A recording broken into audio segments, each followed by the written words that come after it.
प्राचीन समय में विद्यार्थी गुरुकुल में रहा करते थे और वहीं पढ़ा करते थे।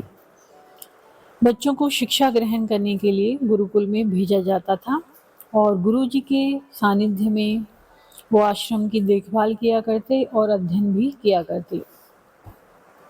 इसी तरह एक शिष्य थे वरदराज।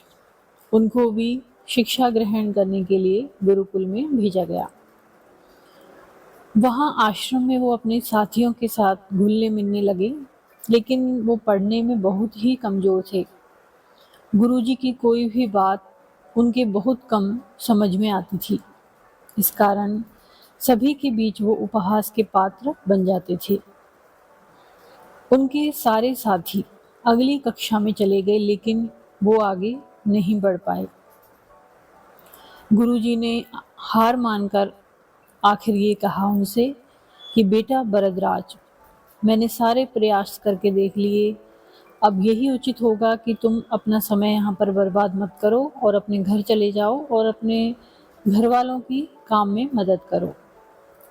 भरद्वाज ने भी सोचा कि शायद विद्या मेरी किस्मत में नहीं है, और भारी मन से गुरुकुल के घर से निकल गए और अपने घर की ओर चले। दोपहर का समय था। रास्ते में उन्हें प्यास लगी। इधर उधर देखने पर उन्होंने पाया कि थोड़ी ही दूर पर कुछ महिलाएं एक कुएं में से पानी भर रही थी। वे कुएं के पास गए। वहां पत्थरों पर रस्सी के आने जाने से निशान बने हुए थे। तो उन्होंने महिलाओं से पूछा, यह निशान आपने कैसे बनाए? तो एक महिला ने जवाब दिया, बेटा, यह निशान हमने नहीं बनाए, यह तो पानी खींचते समय इस कोमल रस्सी के बार बार आने जाने से या रगड़ खाने से ठोस पत्थर पर बन गए हैं। भरद्वाज सोच में पड़ गया। उसने विचार किया कि जब एक कोमल सी रस्सी के बार बार रगड़ खाने से एक ठोस पत्थर पर गहरे निशान बन सकते हैं, तो निरंतर अभ्यास से मैं शिक्षा या विद्या क्यों ग्रहण नहीं कर सकता।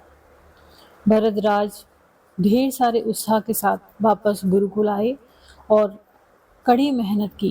गुरुजी ने भी खुश होकर भरपूर सहयोग किया। कुछ ही सालों बाद यही मंदबुद्धि बालक भरद्वाज आगे चलकर संस्कृत व्याकरण का महान विद्वान बना, जिन्होंने लघु सिद्धांत कौमुदी, सार सिद्धांत कौमुदी आदि की रचनाएं की। धन्यवाद। तो इस कहानी से हमें यह शिक्षा मिलती है कि जो अभ्यास होता है उसकी लाभ जो होता है वो बहुत ज़्यादा होता है, और चाहे वो खेल में हो या पढ़ाई में हो, अभ्यास किसी भी चीज़ में पारंगत होने के लिए बहुत ही ज़रूरी होता है। धन्यवाद।